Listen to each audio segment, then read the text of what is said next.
Good morning, everyone. Thank you all for being here. Thanks for doing my time. Oh, hello. Please have your phones off so we don't have any ringing. And if you have to use the restroom, it's the one down by J. Jill that's open today. Today we'd like to thank Bristol Farms for coming and always supporting our seminars, and Rosa for coming every first Tuesday. And we also have a Rosa here, and we have Alexander Gardens here, and we have Chris DeVorce here, and we have Jeanne West here. And these are all people that help support the seniors in different businesses. And Jeanne is our guest speaker. I'm sure you've met her before. And she will be speaking today about advanced care planning. Okay, we're going to do this after I go through a couple slides. So Yeah, she's gonna hold on. do one thing real Yeah, quick. we gotta do one little touch on the market update. Sold December listings in Santa Barbara. Average price for the 71 properties is $2,685,823. The highest price was $17,000,1690 San Leandro Lane. Lowest price was $1,025,000 on 117 West Valerio, and the average market time was 42 days. Things are changing. Yes. They're not getting snapped up like it was yesterday. And we do have a La Cumbra Senior Tuesday announcement. Bristol Farms offers a 10% discount. So if you'd like to go shopping for groceries, you are welcome all day to go there. And And they then, have the special today. yep, they have, yes, We're Rosa? gonna have a lot of demonstration, like different kinds of food. Yeah. Yes, they have, A lot. 9 or 10 different tastings throughout the store today. So definitely go by for little appetizers. And J. Jill also offers a 10% discount today. So, and Islands also offers a 10% discount any day for seniors. So we spoke with them as well. What seniors, what age? Yeah. Okay. So Jeanne?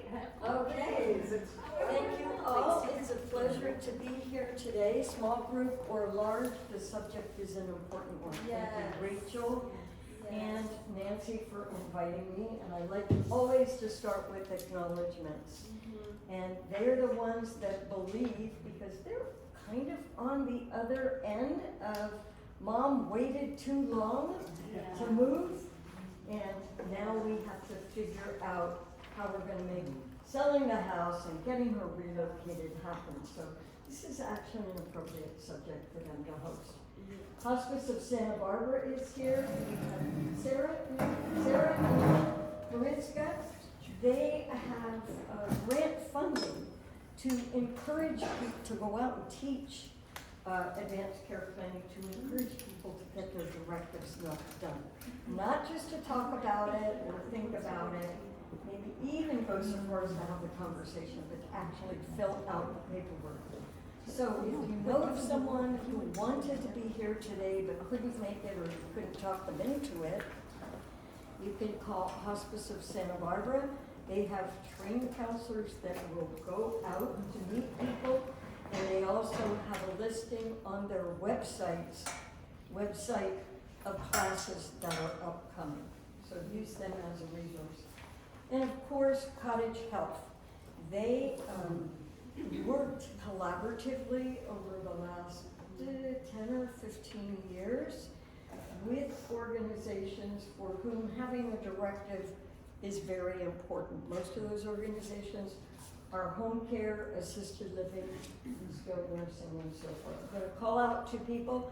Miche here is with Arosa. They do home care, not licensed, but homemakers, home health aides, certified nursing assistants, hourly care to round the clock.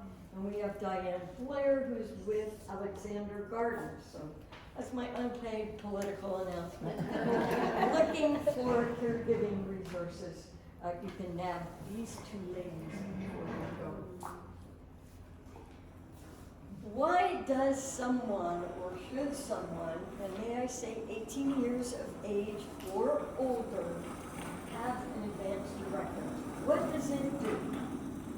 The most important aspect of this is it's a piece of paper, when filled out correctly and completely, will speak for you.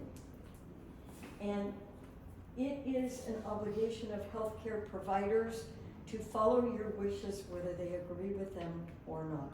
So at the point at which someone is incapacitated, either physically or cognitively,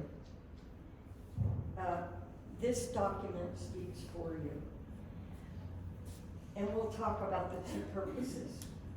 Hopefully, it's going to reduce stress and conflict in a time of crisis when an accident or a sudden illness happens and the loved ones don't know what the person wanted because they never had the conversation. And we're going to do a little skit like that. I believe sincerely, having been a nurse for over 50 years, that it improves the quality of care.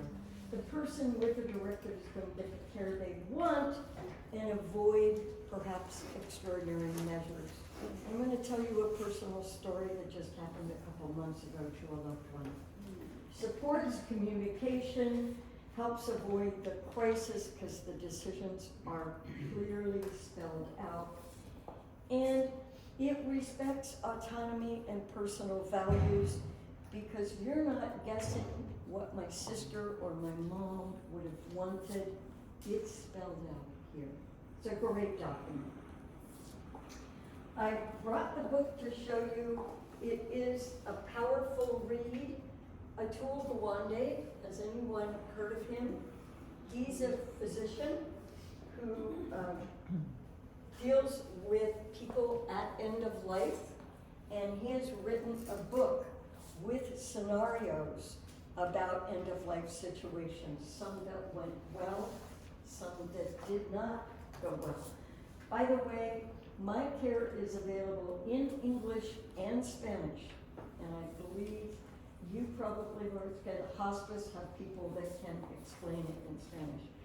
So what Atul said with his many years of medicine and scenarios, what matters most at the end is not the medical decisions we make, but the values that guide them. Values being, I don't want unnecessary treatment, I don't want to be a burden to my family, I don't want for people to struggle with decisions when I'm very clear about what I want. More importantly, I want my loved ones to be willing to listen to me and honor what I want. So here is the exercise. Nancy, take it away. Who's the author of that book? Atul, I'll pass it around if you promise to pass it back. You can see all my little notations. Oh, I've never known anybody named Atul. Okay, Ellie Williams is 73 and she has severe lung problems for many years. Her doctor told her that there was no more treatments to make her lungs feel better and that she will get weaker and have more breathing problems over the next few months.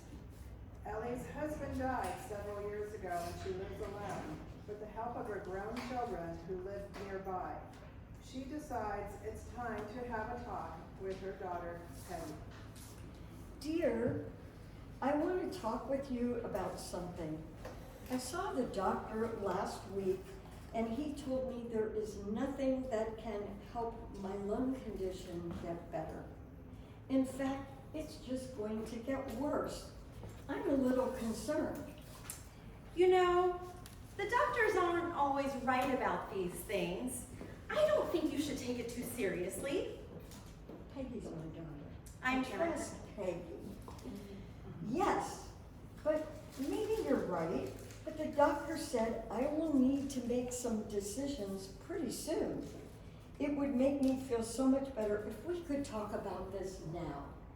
Mom, I don't think there's anything to talk about. You're going to be fine, and we can handle things as they come up. Peggy, I'd feel so much better if I knew that you and your brother understood my feelings. When your dad died, it was so hard because he wouldn't tell me what he wanted. Honey, I know this isn't easy, but not talking about it isn't going to make it go away. Mom, what are you talking about? It's not time yet. You're going to be around for years. But that's the problem.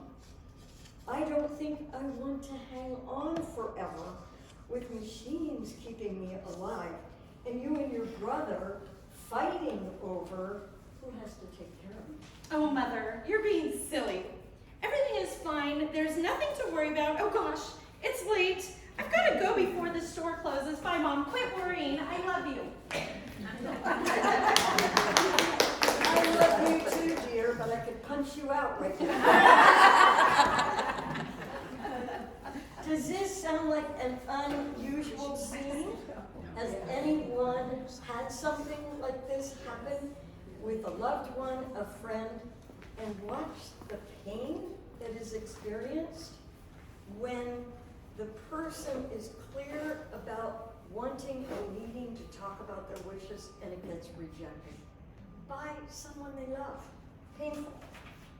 Painful. So, open the discussion, and my feeling about this story is as much as they love each other, do you think the daughter's in denial? A little? A lot. A whole lot. A whole lot. Yeah. So advance directives have two important functions. They serve as a legal document, giving you the opportunity to appoint 1, 2, or 3 people, a main agent, an alternative if that main agent isn't available or ill or can't be reached, and a third. Never ever do I want you to put down 3 names and say, I want all 3 kids, and I'm living through this right now with someone from my faith community. She listed all 4 of her kids. Jane and Sally and Todd and Frank. That means all 5 have to be consulted and agree on a decision. So, main agent, if that person is available, you're someone else that can be called.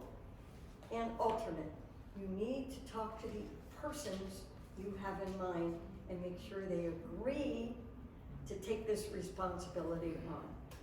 And they agree to honor your wishes, whether they are comfortable with them or not. So if somebody said, Mom, I can't do that ever, that's not the person you want as your healthcare advocate. Second function is the living will. So you appoint someone to be your spokesperson. The living will gives you the opportunity to talk about the care you would want or not want, end of life or a life-threatening situation. And we've given you the booklet called My Care. That is a legally recognized advance directive here in Santa Barbara, in California, and in all but 4 or 5 states.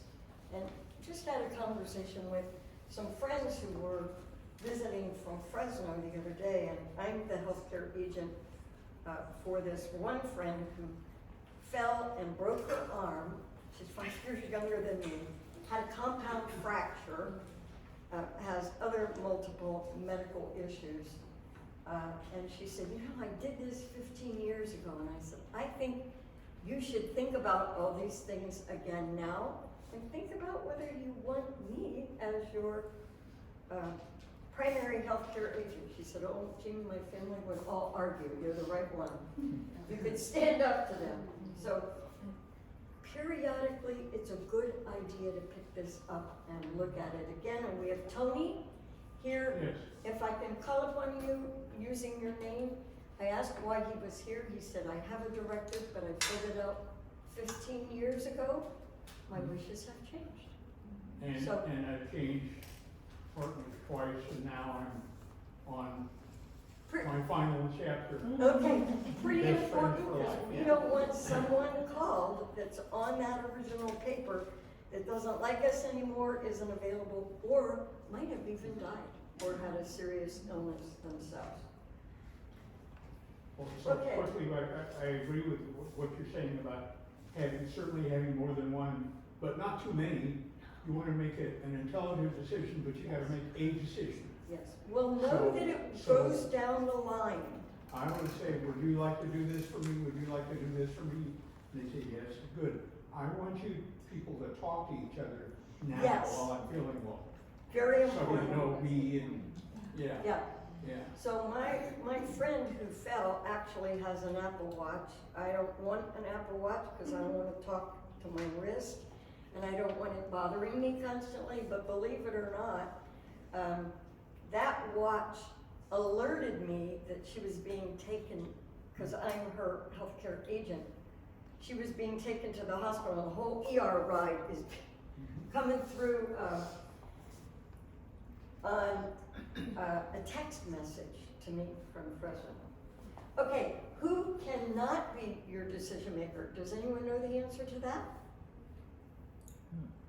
Okay, I better mention it then. Your personal physician or anyone treating any medical condition, any medical provider that's involved with your care, you cannot list as your primary agent. Who, that's the who cannot be. Who can be? Generally, it's a family member, a good friend, but more importantly, it has to be someone that you trust, someone who will honor your wishes, whether or not they agree with them, and someone that's reliable, dependable, and I say easily accessible. So I was calling another 89-year-old lady who lives in senior housing. She insisted she have her son, whose full-time life is in Europe. I think he lives in England or Scotland. Not really a good choice. Does anybody know why? Distance, I mean. They can't get over They it. can't get here fast, and most often, someone who's in charge of someone else's life wants to see the doctor, wants to see the patient, wants to find out what's the prognosis. You don't want someone where it might take 2 days, 3 days, or longer. Well, can't you ask those questions over the phone? You can, Yeah. yes, and it can be a telephone If you already know the conversation, doctor. if you can get a hold of them, yeah. Okay. Primary, secondary, and third, I already told you about that. Primary is gonna be called first. If they're not available, they'll go to that second person. If the second person can't be reached, then the third. Do all three have to be contacted at the time of an emergency? No. I do, however, suggest, and I just did this myself, I called Linda, who is the secondary agent for my friend Charlene, and I said, keep me apprised, because she lives in Fresno. What do you know about this, and so forth. So she got the same text message that she is now in community hospital ER. She will be on her way. So she didn't live that far from my friend Charlene. She got in the car and drove over there while the paramedics were there bandaging the arm. So the importance of seeing that person that you're going to be responsible for is pretty important. So she and I were connecting. And Charlene was not ever in a life-threatening emergency, but still. I mentioned this, you want to be confident that the person you're choosing, first, secondary, or third, is someone that will honor your decisions, whether or not they agree with them. Someone willing to accept the responsibility. So somebody that says to you, oh, Mom, I can't do this, or you're my best friend, I don't know that I could say remove life support. That's not the person you want to choose. It's okay to move on and have the discussion very factually.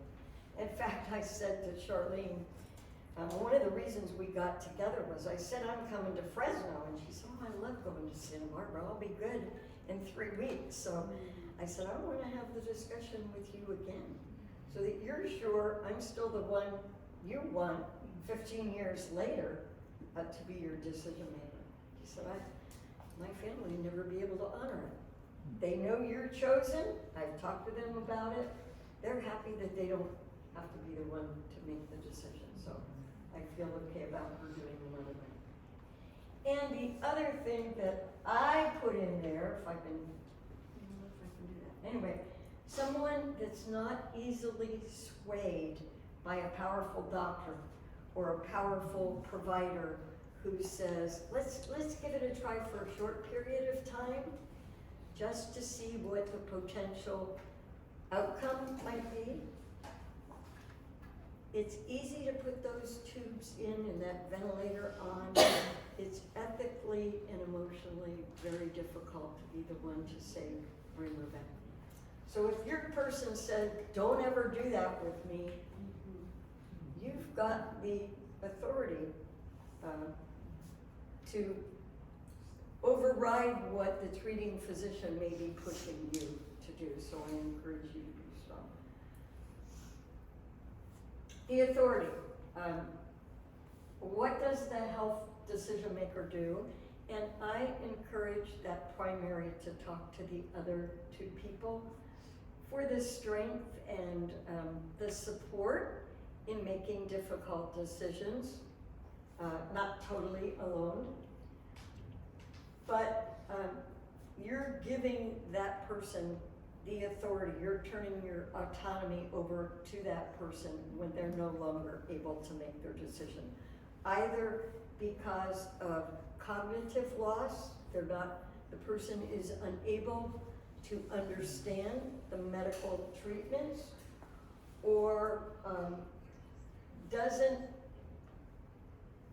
cognitively put together what has happened. So at that point, they're no longer able to be your decision maker, and certainly not someone that you want to choose. Remember, with no directive, with a directive that is not completed correctly, it cannot be honored. So we go to the next of kin, which would be spouse. If there is no spouse, it would be adult children. No adult children, it would be parents if they're still living and able to make decision, or siblings. So What about that's a grandchild over 18? that would, if they were over 18, that would be acceptable. Yep. Areas where the agent does not have the authority to act. They cannot choose a decision that hasn't been outlined in the directive. Unless a physician states this is an unusual case and these alternatives were not available when this person completed the document. So that might be an example. Question. So, what's the protocol for deciding whether the patient is capable or is not capable of making their own decision? Good point. And Good who does point. that? So I like to reach back to 2020 and 2021, 22, when COVID existed and was rampant, and it hit young people, middle-aged people, and old people, whether they had chronic conditions or were healthy. That 35-year-old who had a major case of COVID rushed to the hospital because their lungs were compromised. They may have had a directive that said, I don't want life support and I would not want to be resuscitated, but they're alert and able to make their own decision. So even if they couldn't get the breath out, they were so short of breath, and the physician said, I believe it's worthwhile, after looking at your x-ray, whatever, to try a short period of life support, meaning putting you on a ventilator. Are you agreeable to that? So even if the person said under life support, no, they can indeed change their mind, and that needs to be honored. In that conversation, one would hope that the physician would say, let us have a trial period of this. Again, situations vary from person to person, but I think it's important for you to know that a person, if they're cognitively and coherently able to override that because of an unusual situation, they can do that. So who decides if they're able to override it? That would be the treating physician and certainly the healthcare Probably agent. two of the appointees or? The treating physician would make the healthcare agents aware. I've had this decision with your adult daughter, and she is capable of making decisions and truly looking at her x-ray, and I've explained this. I believe that because her health is excellent, this will be a short-term event. If not, then I come back to you and say, would she want to be long-term on a ventilator? So there are situations that we can say actually happened that were very real. Jeannie, if I could. So that's an important consideration. Can I just ask something? Yeah. I would just say, to add to your question, is if you can't speak for yourself, your voice is always going to supersede and be full authority. So if you're conscious and you're able to speak for yourself, your voice is always going to supersede, regardless of what you have in your advance directive, because you are conscious enough to make that decision. Even if I'm talking nonsense? We have to be conscious. Well, that would be a different situation. That Yeah, would yeah. be, yes. No, that's where the medical opinion becomes extremely important. And more than likely, two physicians are probably going to be involved. Because family's gonna say, hey, before I make this decision. But yes, this document, you have to realize, if you went to the hospital today and you didn't know what you were gonna be faced with, and maybe you need emergency surgery, and you're able, that you may or may not survive, as long as you're able to make the decision, you are always in charge of your own health care. It's only the point at which you cannot. And Mariska brought up an interesting word. As long as you can speak for yourself, if your voice counts, your head counts too. So if you're saying, that person with the I've heard from a lot stroke, of people that I would disagree with. no, it's, What I'm suggesting and thinking is while I'm healthy and I'm appointing these people in charge, one of the criteria is, will they listen to reason from doctors and others and so on? that's how intense the discussion Right. needs to be. And again, my instance will remind us how important it is to not have the conversation one time. Mhm. If somebody's been to the hospital 3 times septic in the last 2 months, do you want all those drugs pumped into your body and be in ICU only to go to a nursing home later? At age 86. Diane. Jeannie, a lot of our residents come with a durable power of attorney, so they've gone to an attorney and they've had that all spelled out. Is this in addition to that? Is this They like a can quick- still do They that. can still do it. The Is it the reason same that thing? this document is,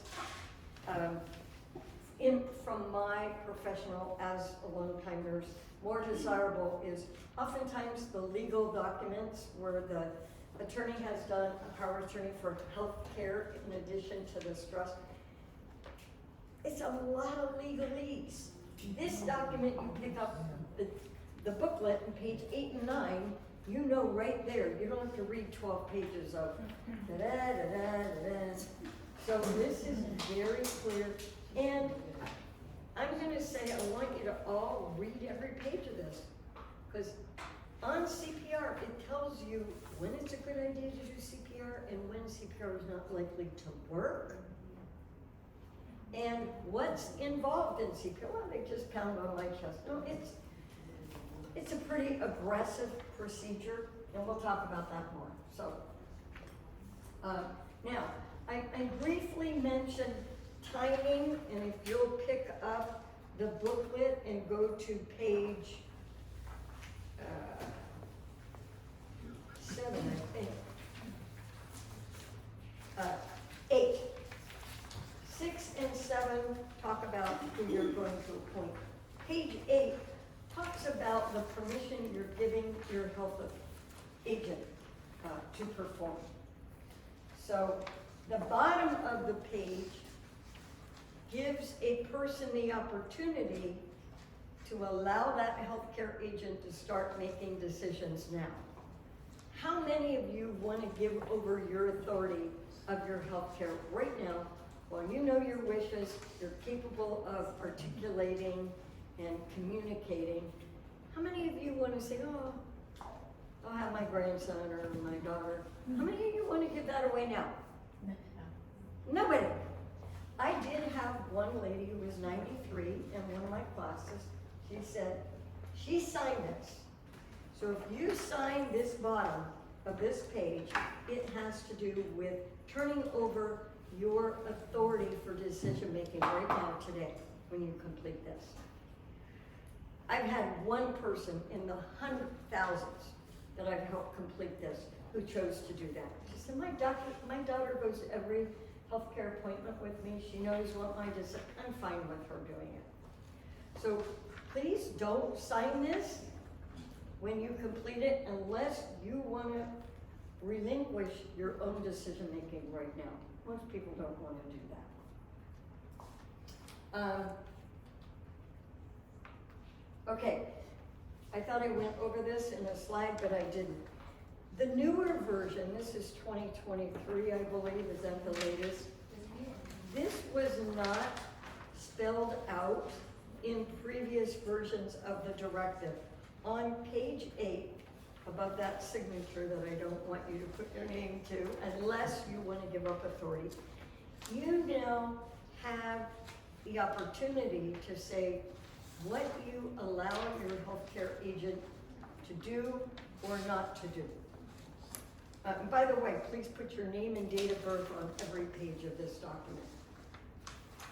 So go down the list.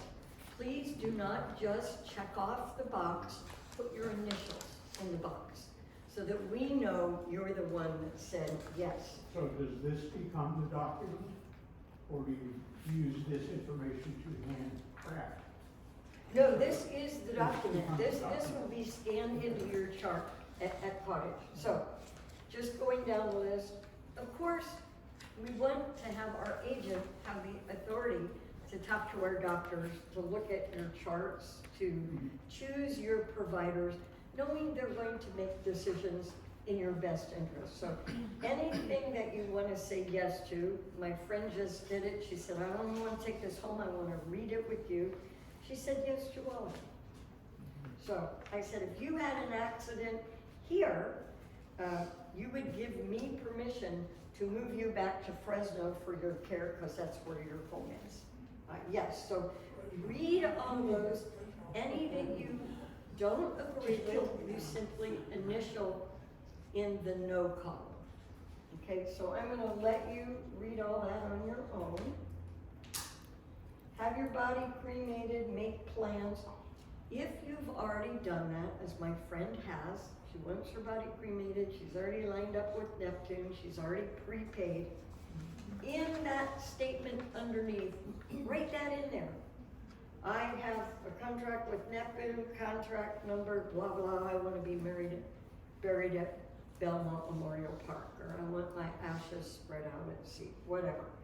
So now, the person that does not have to struggle with, I didn't know whether she wanted to be buried or cremated. So the more open you can be about discussions, the less anxiety and trauma your healthcare agent's gonna have, because they've got it now in writing. And the less you're likely to be challenged by another family member if it's in writing, or another loved one, or whatever. So are there any questions about authority or the meaning of signing this page?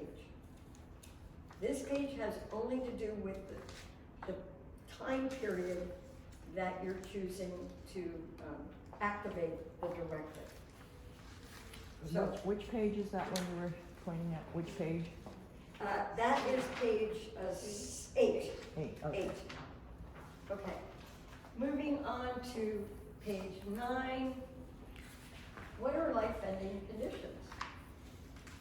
If we're no longer breathing and our heart has stopped, what, not just technically, but what realistically has happened? No heartbeat, no breathing. Death has occurred. So CPR is meant to try to reverse that event. Now it makes a great big difference. Did it happen just now? I'm standing here? Or do I not know when those life functions stop? So the longer the period of time that the body is deprived of oxygen throughout, the greater the chance that there will be permanent, irreversible damage. So all of those should be taken into consideration. And I add a few more. How did the person speak about their end of life? Do they want to die peacefully? If they're found and we don't know when those life functions stopped, nature has already intervened, let it be. And some other considerations to think about. The older we are, remember, our organs are that same age. So someone in their late 70s, 80s, 90s, they can choose to have CPR. The likelihood of it working without causing damage diminishes. So age, pre-existing medical conditions, religious beliefs. There are some faith practices that don't believe in restoring life. Family dynamics is probably the biggest one. So if there's nothing here,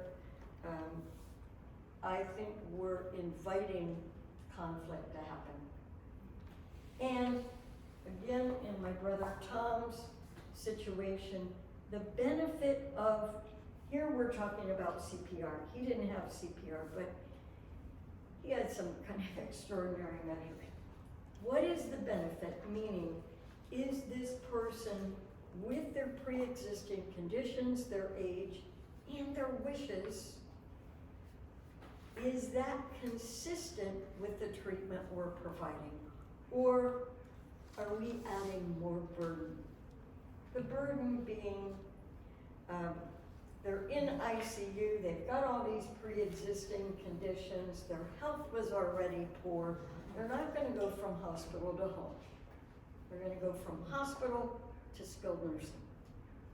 Or they might go from hospital to hospice. Isn't that a more compassionate choice with someone with multiple medical problems and who has expressed their wishes? So those things to think about. So any of you who are healthcare agents, please ask for detailed conversation. Is there an instance in which you might want CPR or more importantly, life-sustaining treatments? What to think about? CPR really does need to be started within 3 minutes of life functions stopping. It being initiated longer than that, more likely there's permanent irreversible brain damage. For the reason I just said, the body deprived of oxygen, most especially the brain, is gonna shut down. The consequences of doing it late, does anybody in here remember the story of Terry Schiavo that happened? Yeah. So a young woman in her 30s was bulimic, you all know what that is. So she had severe electrolyte insufficiency because of that. She did experience a cardiac arrest. My guess is she was found well after the 5 minutes. CPR, because she was otherwise healthy, worked on her. Problem is, she had permanent irreversible brain damage. So she lived through it, was in with a ventilator and feeding tubes, etc. Please know if you're on a ventilator and you got dependency on that ventilator, there's only one place you're gonna be. Does anybody know what it is? ICU. You're not gonna be in a nursing home. We used to have a subacute unit here at Toledo. We don't have that anymore. ICU. In 6 months, I'm sure the hospitals were talking to the family. Family decided we're going to withdraw the ventilator and we'll see if nature takes its course. She lived. She then was transferred to a nursing home. Fast forward the clock 2 years later, her husband said, I can't continue to watch this. She has no quality of life. She opened her eyes, couldn't feed herself, couldn't do anything, wasn't aware of her surroundings after 2 years. The parents contested the decision. Who decided? The court. Who said that? The court. The courts. So, do we want to put our families through that? Yeah. And the courts did decide to withdraw the feeding tube. And she died peacefully about 10 days later. Sometimes the heart can be restarted, I'm sure at some point. I know I have heard stories where my 90-year-old grandma was resuscitated. She was awake for 2 days and said, why did you do that? And she died 2 days later. So again, there needs to be a thorough discussion. Why are we doing this? What are the chances of success and long-term outcome? And what is the goal of care? Cases where it's clear that CPR is not appropriate, someone with a permanent irreversible illness, where death is going to happen soon anyway. The person found, and we don't know how long it's been, but certainly if the body color and temperature has changed, you know it's been beyond 3 or 5 minutes. And the person has said even verbally, if they don't have one of these, but they've told us, under no circumstances do I want CPR. I wear a DNR bracelet because I'm clear, oh my gosh, if I just drop over and I'm not found right away, those paramedics are gonna see this and I'm gonna have to look for the document on the refresh. Excuse me, where did you get the bracelet? Where there's an online business called Sticky, S-T-I-C-K-E-Y. You have to have a directive in order to get this ordered, and they will order. You have to prove that you have already said, I don't want it. They just aren't gonna print out a bracelet. So the complications you've gone over originally, is it advisable to also have an advanced legal healthcare directive as well as the advanced care directive? This is a legal document. If it's signed, if you're There's lots of signature, legal documents that this doesn't. that's it. Would We this don't need cover- to see what the attorney wrote. If you had an attorney's document that said the judge is not empowered to do this, would that override the lack of anything in here? I don't think so. Cause I This have is- an advanced healthcare directive, legal directive From for the healthcare doc- now. And I'm considering how, do I modify it or do I Yeah, just do this? so, no, Replace it? so here's the issue. Anything done 3 years ago, if your wishes are different, this now supersedes what you've done before, whether it was done by an No, I would attorney. change the wishes, but should I With an even att- bother with that legal Don't document? go with the attorney, why pay him thousands of dollars, What? this is it. This is No, why, no. this is why.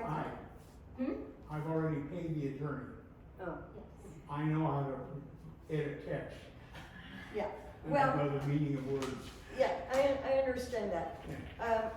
Again, I pointed out the advantage, they don't have to read through 10 pages or 5 pages or whatever. And this is clear, it's on page 8, it's spelled out, it has a little more detail, that is not in legalese. So it's your choice, whatever is current is gonna be honored. So even if you just did that and you don't fear you wanna go through this exercise, it's okay. Could I add something? So where do I get this form? It's yours. I have one, but I have a friend that can't You make want it. another one? I'll Yeah. bet Maritzka will give you one. Okay, And great. I just wanted to add to your question, whatever you have completed on your durable power of attorneys, so if you Mhm. have a durable power of attorney for healthcare, those decisions on that document should coincide with how you're going to complete your MyCare document. So if it has No, questions. they don't have to. they If don't. he did it a while ago, but Oh. if you just did it, this should No, well, that's- reflect They the may or exact, may not apply because they were talking about different people. yeah, Yeah. no, then you need to do it Well, I'm gonna- Yes, personally. and then Yeah. the difference Noon. too, the difference too is that the MyCare takes effect once you are admitted into your nearest emergency room. So yes, it is a legal advance directive, but it only has authority or takes authority once you are admitted into your nearest emergency room. So that's the difference too of when it takes visual. So my question is, my doctor wanted this in my chart, so the hospital has access to it, right? So it'll be in my chart in the hospital, or is Part that of how our they get- services, I don't yes. carry this Yeah. with me, Yes. right? They will hand carry Oh, a you- copy of your document. Never give the original away and don't lock it in your safe deposit box. Because when we need it, we need to know where it is, So so. you guys will, once they're all filled out. They'll you'll- hand carry it. Yeah, to, you'll sign scan it. you'll sign a form next week giving us permission to submit it to Cottage Health. And then we are partnered with local clinics, so if we are partnered with your clinic, we will submit it for you as well. But if you have other specialty doctors or clinics, you would have to submit a copy. And I have one already there in my chart, but it's older, so I So- wanted to redo it, and so this will supersede it. Yep. Yes, always. Yep. Okay, You don't have to tell them, get rid of the other one, they automatically and do it doesn't have to be notarized. You can have 2 witnesses and we'll talk about that. Yeah. Okay, so your choices on that CPR on page 9. I always want CPR, I never want it, I want to be allowed to die comfortably, no extraordinary measures, or provide CPR unless the doctor treating me states she's got an incurable illness, she's on chemotherapy, she has a life-threatening whatever, and death is likely to occur soon, or a severe injury, a car accident, drowning, whatever. Or the person is not likely to return to the state of health that is important to them, that they've explained to their healthcare agent. And the booklet has pages where you can talk about what a good life, if I were living a good life after a medical event, this is what I would want to be able to do. It would mean the most to me. So again, don't just check it off. Please put your initial there. You cannot initial more than one.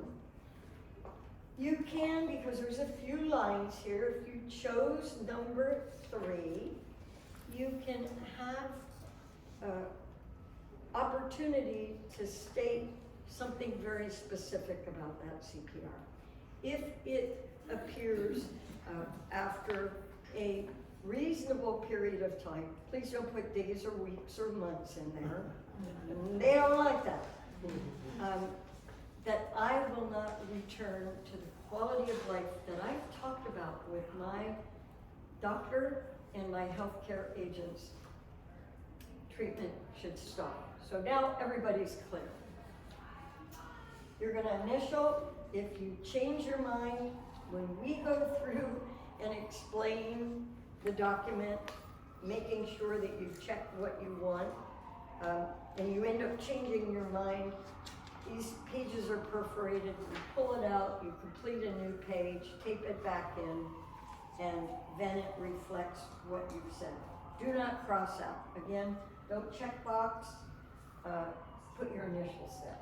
Jeannie, did you say that CPR, that you can also get broken ribs when Oh, you're yeah. old? Definitely, and the older we are, the more fragile our, my friend who's 5 years younger than me has broken her left arm 3 times. Could we have a discussion about why you're falling and why you break your arm when you fall? Ouch. So she's also had metastatic breast cancer that she's had so much chemotherapy treatment that may have affected her bones as well. But yeah, I want to find out why she's breaking her bones so easily. I've fallen and I'm older than she, and she's got some good padding. So choose only one. You can't cross out, change your mind, and initial another one. We have to help you through that. Don't talk about days, months. Keep it more general.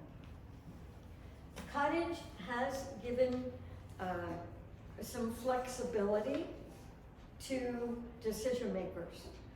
So, or to the patient regarding decision makers. So if someone can verbally say, I don't have a directive, but this is the person that I want to make decisions for me, they will accept that and they will document it in the chart. Legally recognized is someone that the person themselves have appointed and they're 18 years of age and over. Otherwise, without a directive and without a written designated or a verbal designated authority, everything will be done. It's just the fact. Is everybody clear about that? Because that's a pretty important one. Okay. Life-sustaining treatments. This means someone is found, like the COVID happened many times, ICUs were full. How difficult it was for the medical providers to have to go to families and say, you know, they've been on the ventilator, we need ventilator for these. So, person has life functions, they're breathing and or their heart is working, hopefully both. But these decisions need to be made. They need an unobstructed airway to get the air in, that's what a ventilator does. Artificial nutrition, feeding tube is not gonna happen until there's a long-term, stable situation where the person is unresponsive and cannot eat. Or, in the case of a stroke, has had damage to their swallowing capabilities. So feeding tubes or IVs, dialysis, and that is considered life-saving. Is it short-term, long-term? We may not know that, but you might give a permission to try it. And these are some of the discussions that if you're being asked to serve as a healthcare agent, is there ever a situation where if they think you just have temporary kidney failure, you would want to be on dialysis? So again, those conversations and discussions are really important. Temporary versus long-term. Same with ventilator. Life is present. Usually this occurs with a sudden medical event. And the treatments that I mentioned are necessary in order to keep that person alive. Without them, they are going to die. So, again, think about, might this be a reversible short-term event, or is it going to be something like a cardiac arrest, the heart stopped, breathing needs to be supported. Are there pre-existing conditions, long-term cancer, lymphoma, Lou Gehrig's disease? I mean, all of these could put the person in an ICU still alert. And again, if the person is conscious and capable of making their own decision, they can consult with the healthcare agent, but that person can still decide for themselves. What they've talked about is a quality of life, and of course, what the prognosis is. You know, if they're not going to be able to be weaned off of dialysis or feeding tubes or ventilators, then that's probably not what the person would want if they said no CPR. So I'll just speak briefly about my brother Tom, 86 years old. He died October 29th. I saw him September 27th. Colon cancer, diabetic, heart stent to keep those coronary arteries working, 2 strokes with expressive aphasia, some memory loss, but he knew what he wanted to say. His words just came out garbled. So I had a hard time understanding him on the phone. In person, I could read his lips and he could move his hands, and some mild, but pretty clear about his healthcare wishes. That is the 2 of us. A month after he had been septic, meaning the infection was through his whole bloodstream,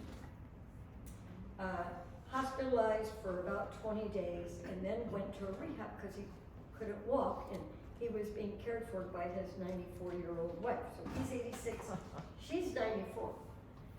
Second marriage for both. Both of their previous spouses have died, but they've been married to each other long. However, the complicating factor, my sister-in-law's daughter was a super nurse.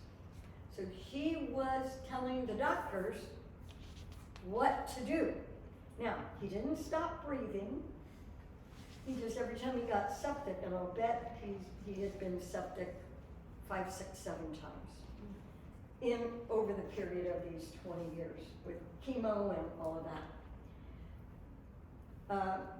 He was not able to express his wishes because every time he got septic, he'd spike a temp to 105, and they called 911 immediately.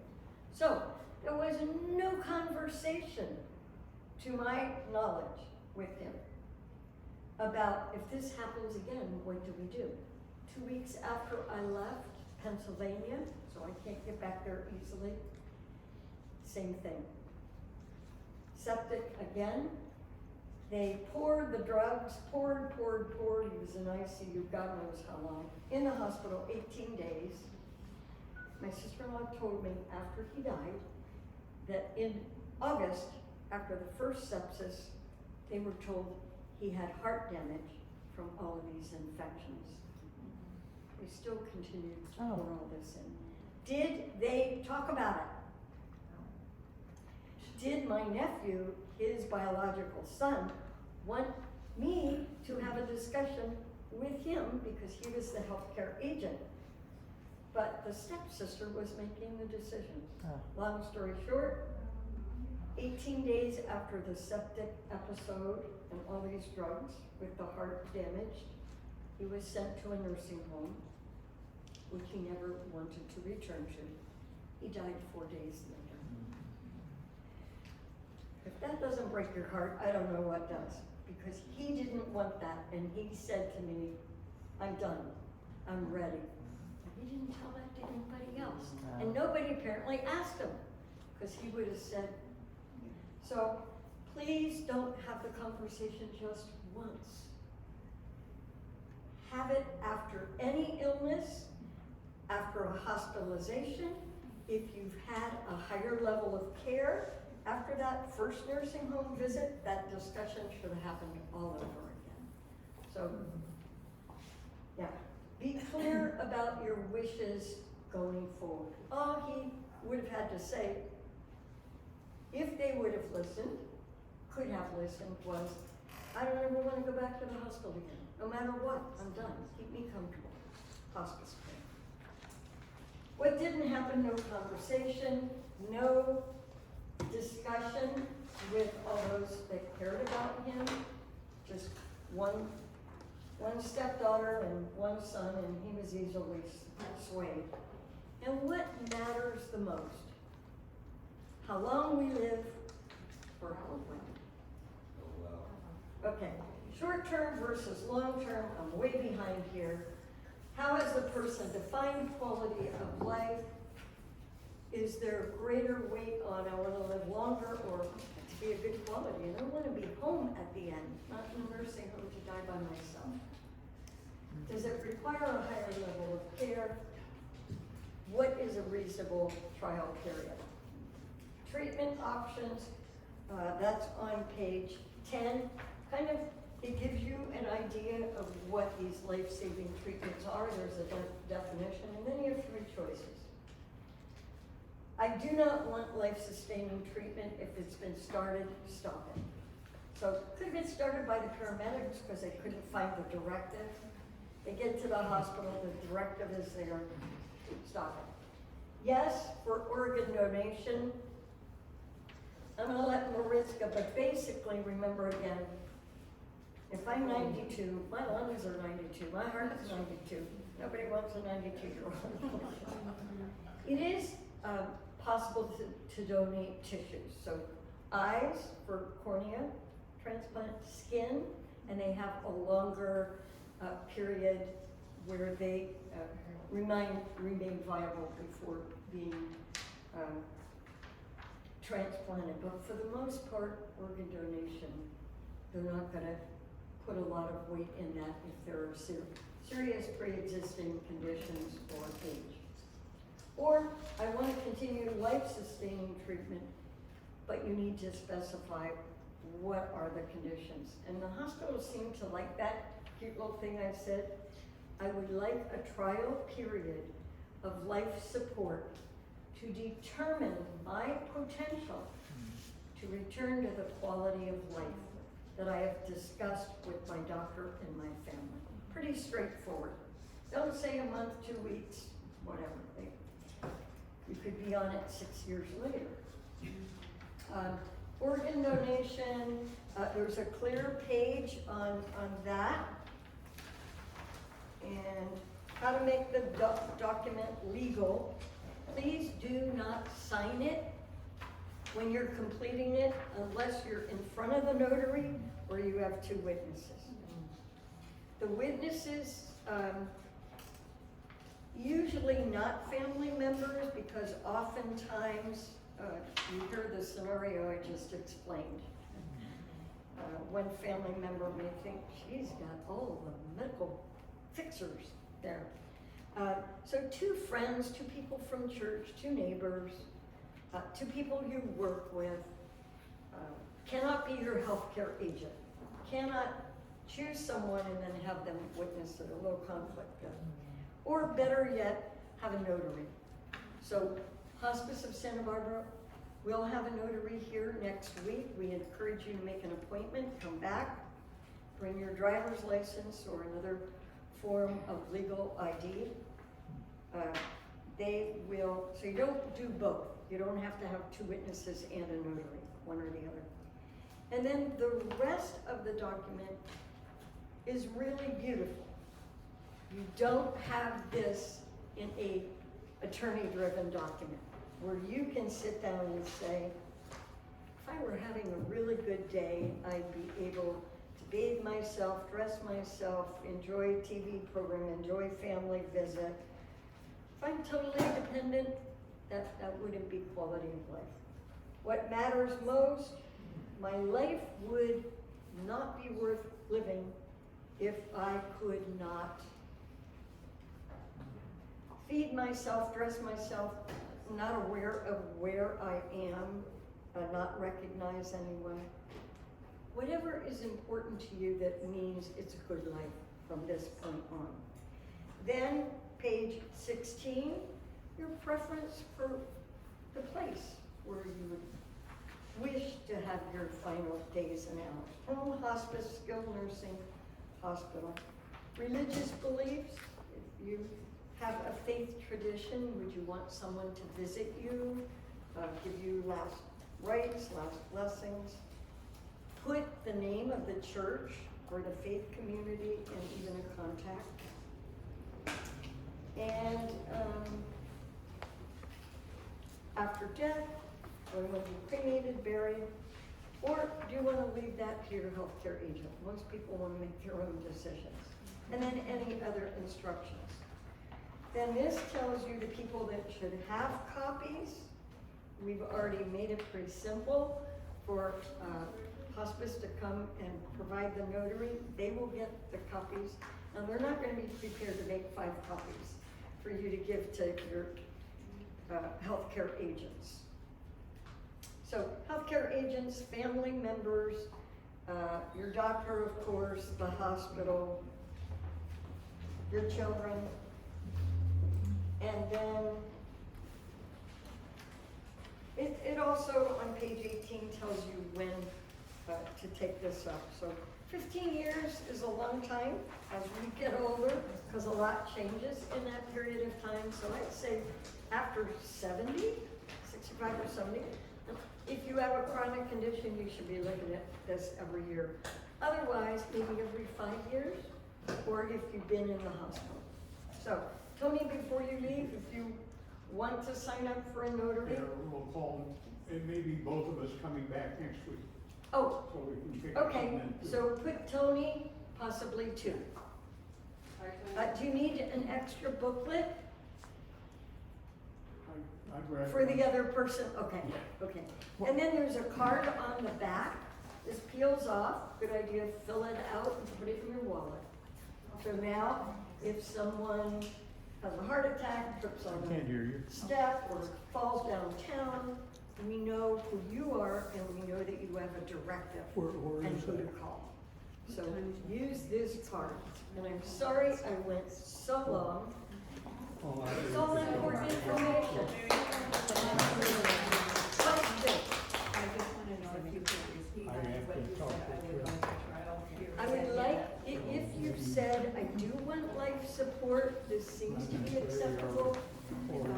I would like a trial period of life support That they handed out today. to determine my potential, that means whether or not it's working or not, to return to the quality of life Yeah. that I've discussed Thank you. Very informative. with my doctor and my healthcare agent. Indeed, that was on like page 10 where you. Yes. Okay. You could also do it for